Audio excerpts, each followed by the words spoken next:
ಸ್ನೇಹಿತರೆ, ನಾವೆಲ್ಲರೂ ಬೆಳಿಗ್ಗೆ ಎದ್ದ ತಕ್ಷಣ ಒಂದು ಕನಸು ಕಾಣ್ತೇವೆ. ಅದು ಯಶಸ್ಸು. ಆದರೆ ರಾತ್ರಿಯಾಗುವಷ್ಟರಲ್ಲಿ ಅದೇ ಹಳೆಯ ಸೋಲು, ಅದೇ ಹಳೆಯ ನಿರಾಸೆ ಮತ್ತೆ ನಮ್ಮನ್ನು ಆವರಿಸುತ್ತದೆ. ನಾವು ದಿನವಿಡೀ ಓಡುತ್ತೇವೆ, ಶ್ರಮಪಡುತ್ತೇವೆ, ಆದರೂ ಫಲಿತಾಂಶ ಮಾತ್ರ ಶೂನ್ಯ ಅನ್ನಿಸುತ್ತದೆ. ಯಾಕೆ ಹೀಗಾಗುತ್ತದೆ ಅಂತ ಒಮ್ಮೆ ಮನಸ್ಸಿನಲ್ಲಿ ಕೇಳಿಕೊಂಡಿದ್ದೀರಾ? ಆಚಾರ್ಯ ಚಾಣಕ್ಯರು ಹೇಳುತ್ತಾರೆ, ಯಶಸ್ಸು ಎನ್ನುವುದು ಅದೃಷ್ಟವಲ್ಲ, ಅದೊಂದು ವ್ಯವಸ್ಥಿತವಾದ ಹಾದಿ. ಸ್ನೇಹಿತರೆ, ಗೆದ್ದವರಿಗೂ ಮತ್ತು ಸೋತವರಿಗೂ ಇರುವ ವ್ಯತ್ಯಾಸ ಕೇವಲ 24 ಗಂಟೆಗಳಲ್ಲ, ಆ 24 ಗಂಟೆಗಳನ್ನು ಅವರು ಬಳಸುವ ರೀತಿಯಲ್ಲಿದೆ. ನಾವು ಸಮಯವನ್ನು ಕಳೆಯುತ್ತೇವೆ, ಆದರೆ ಯಶಸ್ವಿಯಾದವರು ಸಮಯವನ್ನು ನಿರ್ಮಿಸುತ್ತಾರೆ. ಇಂದು ನಾವು ಎಲ್ಲಿ ತಪ್ಪು ಮಾಡುತ್ತಿದ್ದೇವೆ ಮತ್ತು ಯಶಸ್ವಿಯಾಗುವವರು ಏನು ವಿಭಿನ್ನವಾಗಿ ಮಾಡುತ್ತಿದ್ದಾರೆ, ಅದನ್ನು ನೈಜವಾಗಿ ನಮ್ಮ ಜೀವನಕ್ಕೆ ಅನ್ವಯವಾಗುವ ರೀತಿಯಲ್ಲಿ ನೋಡೋಣ. ಆದರೆ ಅದಕ್ಕೆ ಮುಂಚೆ ಒಂದು ಸಣ್ಣ ಮನವಿ. ನೀವು ಇಂತಹ ಜೀವನ ಬದಲಾಯಿಸುವ ವಿಚಾರಗಳನ್ನು ಇಷ್ಟಪಡುತ್ತಿದ್ದರೆ ಈಗಲೇ ನಮ್ಮ ಚಾನೆಲ್ ಅನ್ನು ಸಬ್ಸ್ಕ್ರೈಬ್ ಮಾಡಿ. ಯಾಕೆಂದರೆ ಇಲ್ಲಿ ಪ್ರತಿಯೊಂದು ವಿಡಿಯೋ ನಿಮ್ಮ ಜೀವನಕ್ಕೆ ಒಂದು ಹೊಸ ದಿಕ್ಕು ನೀಡಲು ಬರುತ್ತದೆ. ಈಗ ಶುರು ಮಾಡೋಣ. 1. ಮೌನವಾಗಿ ಕೆಲಸ ಮಾಡುವುದು. Silence is power. ಸ್ನೇಹಿತರೆ, ಇವತ್ತು ನಾವು ಒಂದು ಸಣ್ಣ ಗುರಿ ಇಟ್ಟರೂ ಸಾಕು, ಅದನ್ನು ಜಗತ್ತಿಗೆ ಹೇಳದೇ ಇರೋದಕ್ಕೆ ಆಗುವುದೇ ಇಲ್ಲ. ವಾಟ್ಸ್ಆಪ್ ಸ್ಟೇಟಸ್, ಇನ್ಸ್ಟಾಗ್ರಾಮ್ ಪೋಸ್ಟ್, ಗೆಳೆಯರಿಗೆ ಹೇಳೋದು, ನಾನು ಇದು ಮಾಡ್ತೀನಿ, ಅದು ಸಾಧಿಸ್ತೀನಿ ಅಂತ.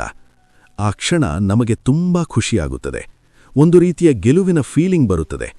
ಆದರೆ ನಿಜವಾದ ಪ್ರಶ್ನೆ ಏನು ಗೊತ್ತಾ? ನಾವು ಹೇಳಿದಷ್ಟು ಕೆಲಸವನ್ನು ನಿಜವಾಗಿಯೂ ಮಾಡ್ತಿದ್ದೀವಾ?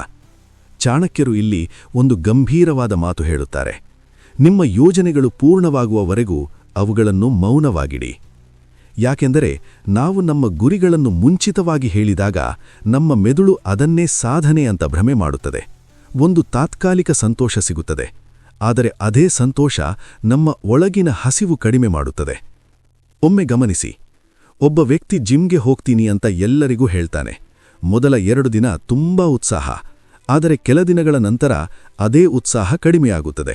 ಯಾಕೆಂದರೆ ಅವನು ಆಲ್ರೆಡಿ ಹೇಳಿಕೊಂಡು ಒಂದು ತೃಪ್ತಿ ಪಡೆದುಕೊಂಡಿದ್ದಾನೆ. ಆದರೆ ಇನ್ನೊಬ್ಬ ವ್ಯಕ್ತಿ ಏನು ಮಾಡ್ತಾನೆ ಗೊತ್ತಾ? ಯಾರಿಗೂ ಏನೂ ಹೇಳೋದಿಲ್ಲ, ಶಾಂತವಾಗಿ ತನ್ನ ಕೆಲಸ ಮಾಡ್ತಾನೆ, ದಿನದಿಂದ ದಿನಕ್ಕೆ ತನ್ನನ್ನು ಬದಲಾಯಿಸ್ತಾನೆ, ಮತ್ತು ಒಂದು ದಿನ ಫಲಿತಾಂಶವೇ ಅವನ ಪರವಾಗಿ ಮಾತನಾಡುತ್ತದೆ. ಸ್ನೇಹಿತರೆ, ಮಾತುಗಳಿಂದ ಪ್ರಭಾವ ಬೀರುವವರು ಬಹಳ ಜನ ಇರುತ್ತಾರೆ, ಆದರೆ ಮೌನದಿಂದ ಸಾಧನೆ ಮಾಡುವವರು ಮಾತ್ರ ವಿಭಿನ್ನರಾಗುತ್ತಾರೆ. ಇವತ್ತು ನಾವು ಮಾಡುತ್ತಿರುವ ತಪ್ಪು ಏನು ಅಂದ್ರೆ, ನಾವು ಕೆಲಸಕ್ಕಿಂತ ಮೊದಲು ಅದರ ಬಗ್ಗೆ ಮಾತನಾಡಕ್ಕೆ ಹೆಚ್ಚು ಸಮಯ ಕೊಡುತ್ತಿದ್ದೇವೆ. ಆದರೆ ಸತ್ಯ ಏನು ಅಂದ್ರೆ, ನೀವು ಮೌನವಾಗಿದ್ದರೆ ನಿಮ್ಮ ಫೋಕಸ್ ಹೆಚ್ಚಾಗುತ್ತದೆ. ಫೋಕಸ್ ಹೆಚ್ಚಾದರೆ ನಿಮ್ಮ ಕೆಲಸದ ಗುಣಮಟ್ಟ ಹೆಚ್ಚಾಗುತ್ತದೆ. ಕೆಲಸದ ಗುಣಮಟ್ಟ ಹೆಚ್ಚಾದರೆ ಫಲಿತಾಂಶ ನಿಮ್ಮ ಪರವಾಗುತ್ತದೆ. ಹಾಗಾದರೆ ಸ್ನೇಹಿತರೆ, ಇಂದಿನಿಂದ ಒಂದು ಸಣ್ಣ ಬದಲಾವಣೆ ಮಾಡಿ. ನಿಮ್ಮ ಗುರಿಗಳನ್ನು ಎಲ್ಲರಿಗೂ ಹೇಳೋದು ಕಡಿಮೆ ಮಾಡಿ. ಅದನ್ನು ಸಾಧಿಸಲು ಬೇಕಾದ ಕೆಲಸವನ್ನು ಹೆಚ್ಚಿಸಿ. ಮತ್ತು ಒಂದು ದಿನ ನಿಮ್ಮ ಯಶಸ್ಸು ಅಷ್ಟು ಜೋರಾಗಿ ಮಾತನಾಡುತ್ತದೆ, ನೀವು ಏನೂ ಹೇಳಬೇಕಾಗುವುದೇ ಇಲ್ಲ. 2.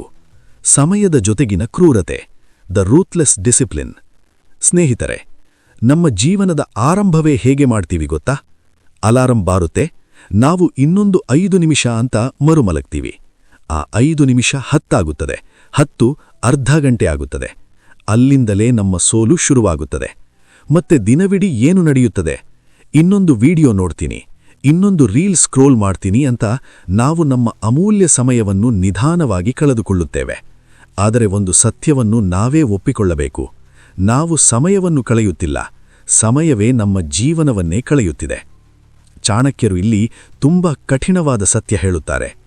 ಯಾರು ಸಮಯಕ್ಕೆ ಬೆಲೆ ಕೊಡೋದಿಲ್ವೋ ಸಮಯವೇ ಅವರನ್ನು ಗುಲಾಮರನ್ನಾಗಿ ಮಾಡುತ್ತದೆ. ಸ್ನೇಹಿತರೆ, ಯಶಸ್ವಿಯಾದವರು ಹೆಚ್ಚು ಟ್ಯಾಲೆಂಟ್ ಇದ್ದವರಲ್ಲ, ಅವರು ತಮ್ಮ ಸಮಯದ ಮೇಲೆ ಕ್ರೂರವಾಗಿ ನಿಯಂತ್ರಣ ಇಟ್ಟುಕೊಂಡವರು. ಒಮ್ಮೆ ಗಮನಿಸಿ, ನಮಗೆ ಒಂದು ಕೆಲಸ ಇರುತ್ತದೆ, ಆದರೆ ಫೋನ್ ಒಂದು ನೋಟಿಫಿಕೇಶನ್ ಬಂತು ಅಂದ್ರೆ ಸಾಕು, ನಮ್ಮ ಗಮನ ಅಲ್ಲಿಗೆ ಹೋಗುತ್ತದೆ. ಒಂದು ಕೆಲಸ ಮುಗಿಯುವಕ್ಕಿಂತ ಮುಂಚೆ ಮತ್ತೊಂದು ವ್ಯತ್ಯಯ.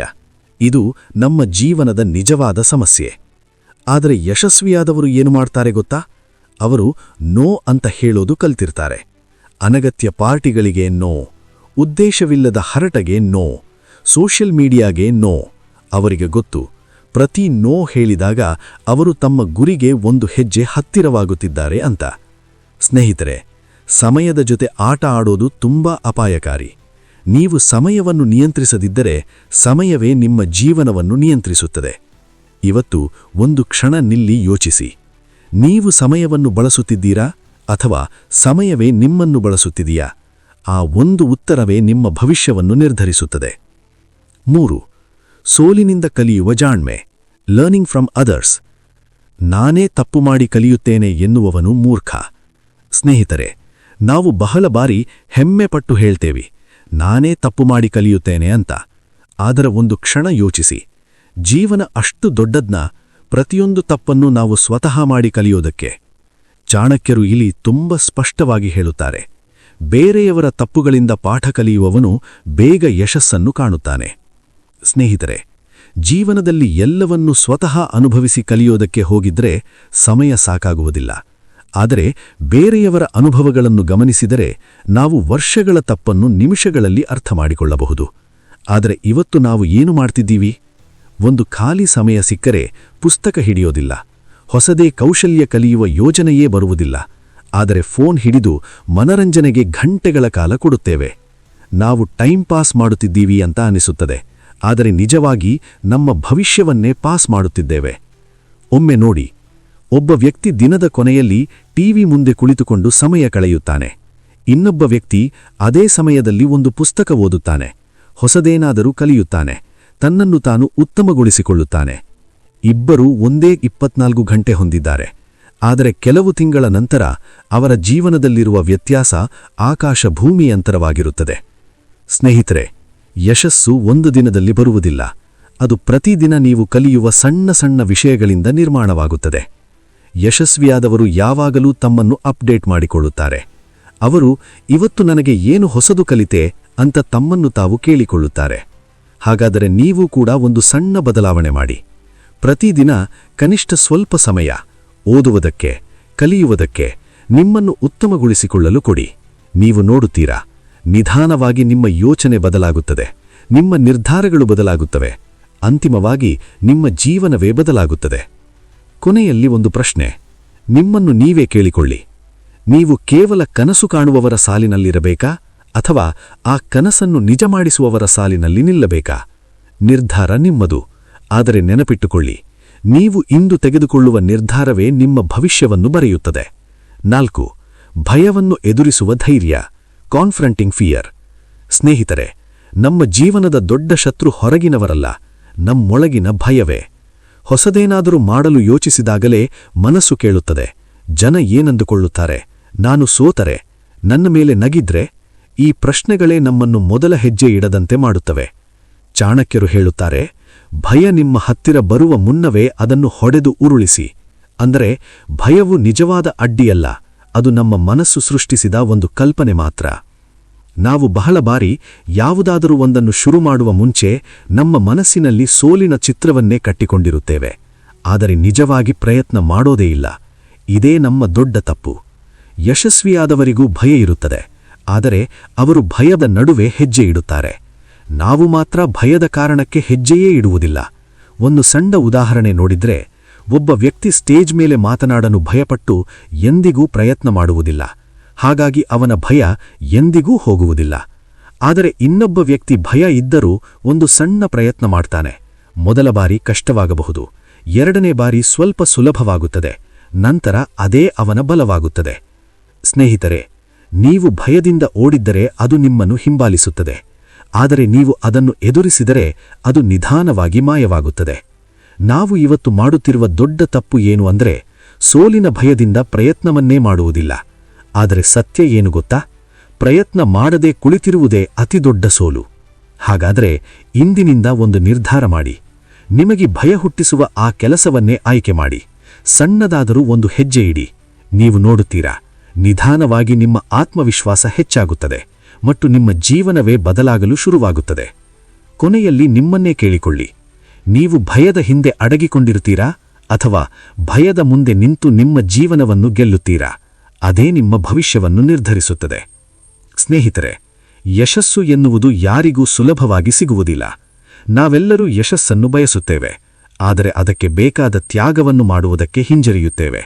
ನಿಜವಾದ ಸತ್ಯ ಏನು ಅಂದರೆ, ನೀವು ಇಂದು ನಿಮ್ಮ ಸುಖವನ್ನು ತ್ಯಾಗ ಮಾಡಿದರೆ ಮಾತ್ರ ನಾಳೆ ಸುಖವಾಗಿ ಬದುಕಬಹುದು. ಇವತ್ತು ಸ್ವಲ್ಪ ಕಷ್ಟವನ್ನು ಸಹಿಸಿಕೊಂಡವರು ನಾಳೆ ನೆಮ್ಮದಿಯನ್ನು ಅನುಭವಿಸುತ್ತಾರೆ. ಆದರೆ ಇವತ್ತು ಸುಖವನ್ನು ಮಾತ್ರ ಹುಡುಕಿದವರು ನಾಳೆ ಕಷ್ಟವನ್ನು ಎದುರಿಸಬೇಕಾಗುತ್ತದೆ. ನಮ್ಮೊಳಗಿನ ಅಹಂಕಾರ, ಆಲಸ್ಯ ಮತ್ತು ತೋರ್ಪಡಿಕೆಯ ಬದುಕೆ ನಮ್ಮ ಬೆಳವಣಿಗೆಯ ದೊಡ್ಡ ಅಡ್ಡಿಗಳು. ನಾವು ಏನೂ ಮಾಡದೇ ಇದ್ದರೂ ದೊಡ್ಡದಾಗಿ ತೋರಿಸಿಕೊಳ್ಳಲು ಪ್ರಯತ್ನಿಸುತ್ತೇವೆ. ಆದರೆ ಅದು ಕೆಲ ಕ್ಷಣಗಳ ಖುಷಿ ಮಾತ್ರ ಕೊಡುತ್ತದೆ, ಜೀವನದಲ್ಲಿ ನಿಜವಾದ ಬದಲಾವಣೆ ತರುವುದಿಲ್ಲ. ಚಾಣಕ್ಯರು ನೀತಿ ಹೇಳುವುದೇನು ಅಂದರೆ, ನೀವು ಹೊರಗಿನ ಜಗತ್ತನ್ನು ಗೆಲ್ಲುವ ಮೊದಲು ನಿಮ್ಮ ಒಳಗಿನ ದೌರ್ಬಲ್ಯವನ್ನು ಗೆಲ್ಲಬೇಕು.